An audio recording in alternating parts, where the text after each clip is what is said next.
Now reading Anne of Green Gables, written originally by Lucy Maud Montgomery in the year 1908. Narrated by Pooja Padiyar. Chapter 10. Anne's Apology. Marilla said nothing to Matthew about the affair that evening. But when Anne proved still refractory the next morning, an explanation had to be made to account for her absence from the breakfast table. Marilla told Matthew the whole story, taking pains to impress him with a due sense of the enormity of Anne's behavior. "It's a good thing Rachel didn't got a calling down. She's a meddlesome old gossip," was Matthew's consolatory rejoinder. "Matthew Cuthbert, I'm astonished at you. You know that Anne's behavior was dreadful, and yet you take her part? I suppose you'll be saying next thing that she oughtn't to be punished at all." "Well now, no, not exactly," said Matthew uneasily. "I reckon she ought to be punished a little, but don't be too hard on her, Marilla. Recollect she hasn't ever had anyone to teach her right. You're going to give her something to eat, aren't you? When did you ever hear of me starving people into good behavior?" demanded Marilla indignantly. "She'll have her meals regular, and I'll carry them up to her myself. But she'll stay up there until she's willing to apologize to Mrs. Lynde, and that's final, Matthew." Breakfast, dinner, and supper were very silent meals, for Anne still remained obdurate. After each meal, Marilla carried a well-filled tray to the east gable and brought it down later on, not noticeably depleted. Matthew eyed it last descent with a troubled eye. Had Anne eaten anything at all? When Marilla went out that evening to bring the cows from the back pasture, Matthew, who had been hanging about the barns and watching, slipped into the house with the air of a burglar and crept upstairs. As a general thing, Matthew gravitated between the kitchen and the little bedroom off the hall where he slept. Once in a while he ventured uncomfortably into the parlor or sitting room when the minister came to tea. But he had never been upstairs in his own house since the spring he helped Marilla paper the spare bedroom, and that was 4 years ago. He tiptoed along the hall and stood for several minutes outside the door of the east gable before he summoned courage to tap on it with his fingers and then opened the door to peep in. Anne was sitting on the yellow chair by the window gazing mournfully out into the garden. Very small and unhappy she looked, and Matthew's heart smote him. He softly closed the door and tiptoed over to her. "Anne," he whispered, as if afraid of being overheard. "How are you making it, Anne?" Anne smiled wanly. "Pretty well. I imagined a good deal, and that helps to pass the time.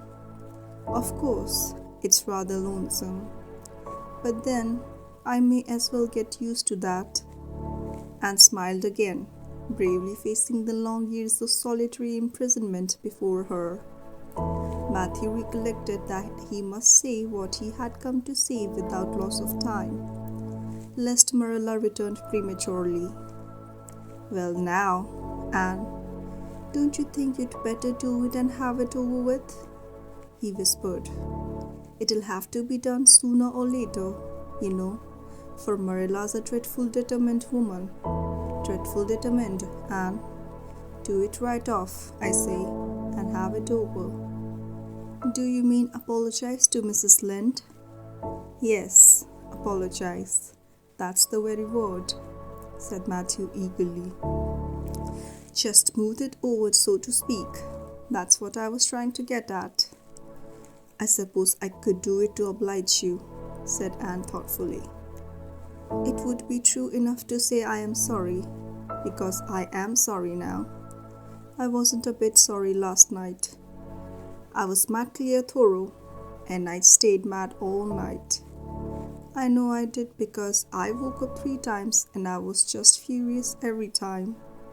But this morning it was over. I wasn't in a temper anymore, but it left a dreadful sort of calmness too. I felt so ashamed of myself, but I just couldn't think of going and telling Mrs. Lynde so. It would be so humiliating. I made up my mind I'd stay shut up here forever rather than do that. But still, I'd do anything for you if you really want me to. Well now, of course I do. It's terrible lonesome downstairs without you. Just go and smooth things over. That's a good girl. Very well, said Anne resignedly. I'll tell Marilla as soon as she comes in I've repented. That's right, Anne. But don't tell Marilla I said anything about it. She might think I was putting my oar in and I promised not to do that. Wild horses won't drag the secret from me, promised Anne solemnly. How would wild horses drag a secret from a person anyhow? But Matthew was gone, scared at his own success. He fled hastily to the remotest corner of the house, past lest Marilla should suspect what he had been up to. Marilla herself, upon her return to the house, was agreeably surprised to hear a plaintive voice calling, "Marilla, over the banisters." "Well," she said, going into the hall. "I'm sorry I lost my temper and said rude things, and I'm willing to go and tell Mrs. Lynde so." "Very well." Marilla's crispness gave no sign of her relief. She had been wondering what under the canopy she should do if Anne did not give in. "I'll take you down after milking." Accordingly, after milking, behold Marilla and Anne walking down the lane, the former erect and triumphant, the latter drooping and dejected. But halfway down, Anne's dejection vanished as if by enchantment. She lifted her head and stepped lightly along, her eyes fixed on the sunset sky and an air of subdued exhilaration about her. Marilla beheld the change disapprovingly. This was no meek penitent such as it behooved her to take it into the presence of the offended Mrs. Lynde. "What are you thinking of, Anne?" she asked sharply. "I'm imagining out what I must say to Mrs. Lynde," answered Anne dreamily. This was satisfactory, or should have been so, but Marilla could not rid herself of the notion that something in her scheme of punishment was going askew. Anne had no business to look so rapt and radiant. Rapt and radiant, Anne continued until they were in the very presence of Mrs. Lynde, who was sitting knitting by her kitchen window. Then the radiance vanished. Mournful penitence appeared on every feature. Before a word was spoken, Anne suddenly went down on her knees before the astonished Mrs. Rachel and held out her hands beseechingly. "Oh, Mrs. Lynde, I'm so extremely sorry," she said with a quiver in her voice. "I could never express all my sorrow. No, not if I used up a whole dictionary. You must just imagine it. I behaved terribly to you, and I've disgraced the dear friends, Matthew and Marilla, who have let me stay at Green Gables, although I'm not a boy. I'm a dreadfully wicked and ungrateful girl. I deserve to be punished and cast out by respectable people forever. It was very wicked for me to fly into a temper because you told me the truth. It was the truth. Every word you said was true. My hair is red and I'm freckled and skinny and ugly. What I said to you was true too, but I shouldn't have said it. Oh, Mrs. Lynde, please, please forgive me. If you refuse, it will be a lifelong sorrow on a poor little orphan girl. Would you, even if she had a dreadful temper? Oh, I am sure you wouldn't. Please say you forgive me, Mrs. Lynde." Anne clasped her hands together, bowed her head, and waited for the word of judgment. There was no mistaking her sincerity. It breathed in every tone of her voice. Both Marilla and Mrs. Lynde recognized its unmistakable ring. But the former understood in dismay that Anne was actually enjoying her valley of humiliation, was reveling in the thoroughness of her abasement. Where was the wholesome punishment upon which she, Marilla, had plumed herself? Anne had turned it into a species of positive pleasure. Good Mrs. Lynde, not being overburdened with perception, did not see this. She only perceived that Anne had made a very thorough apology, and all resentment vanished from her kindly, if somewhat officious, heart. There, get up, child, she said heartily. Of course I forgive you. I guess I was a little too hard on you, anyway. But I'm such an outspoken person. You just mustn't mind me, that's what. It can't be denied your hair is terrible red, but I knew a girl once, went to school with her, in fact, whose hair was every mite as red as yours when she was young. But when she grew up, it darkened to a real handsome auburn. I wouldn't be a mite surprised if yours did too. Not a mite. Oh, Mrs. Lynde, Anne drew a long breath as she rose to her feet. You have given me a hope. I shall always feel that you are a benefactor. Oh, I could endure anything if I only thought my hair would be a handsome auburn when I grew up. It would be so much easier to be good if one's hair was a handsome auburn. Don't you think? And now, may I go out into your garden and sit on that bench under the apple trees while you and Marilla are talking? There's so much more scope for imagination out there. Laws, yes, run along, child. And you can pick a bouquet of them white June lilies over in the corner if you like. As the door closed behind Anne, Mrs. Lynde got briskly up to light a lamp. She's a real odd little thing. Take this chair, Marilla. It's easier than the one you've got. I just keep that for the hired boy to sit on. Yes, she certainly is an odd child. There is something kind of taking about her after all. I don't feel so surprised at you and Matthew keeping her as I did, nor so sorry for you, either. She may turn out all right. Of course, she has a queer way of expressing herself. A little too kind of forcible, you know. But she'll likely get over that now that she's coming to live among civilized folks. And then, her temper's pretty quick, I guess. But there's one comfort. A child that has a quick temper just plays up and cool down.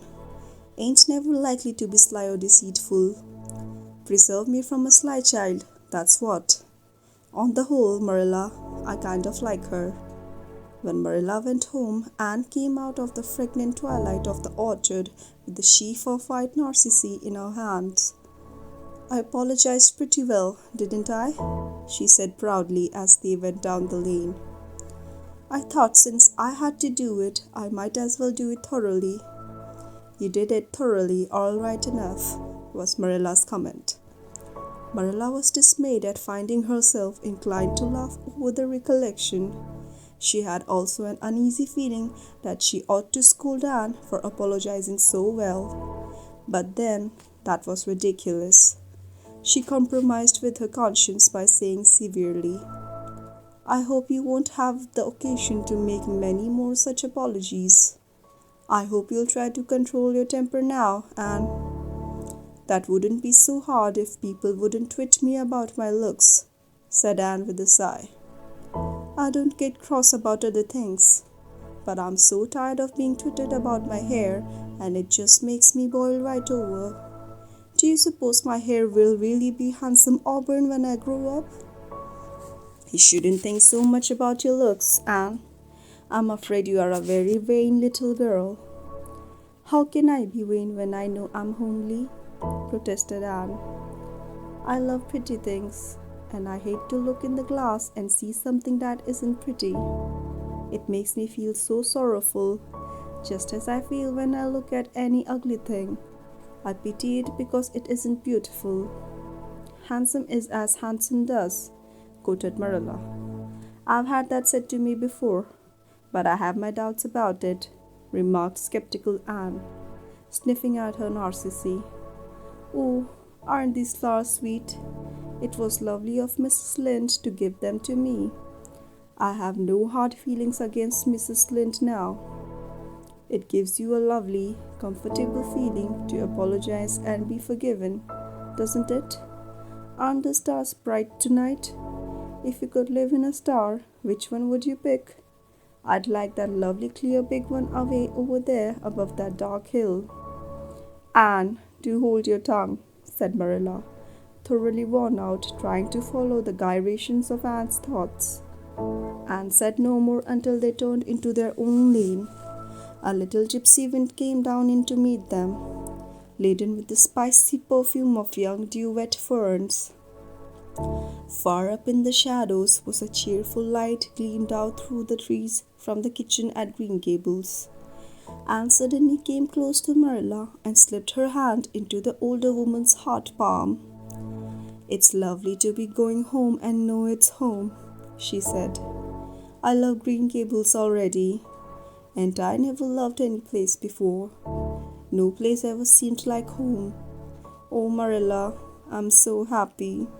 I could pray right now and not find it a bit hard." Something warm and pleasant welled up in Marilla's heart at the touch of that thin little hand in her own. A throb of the maternity she had missed, perhaps.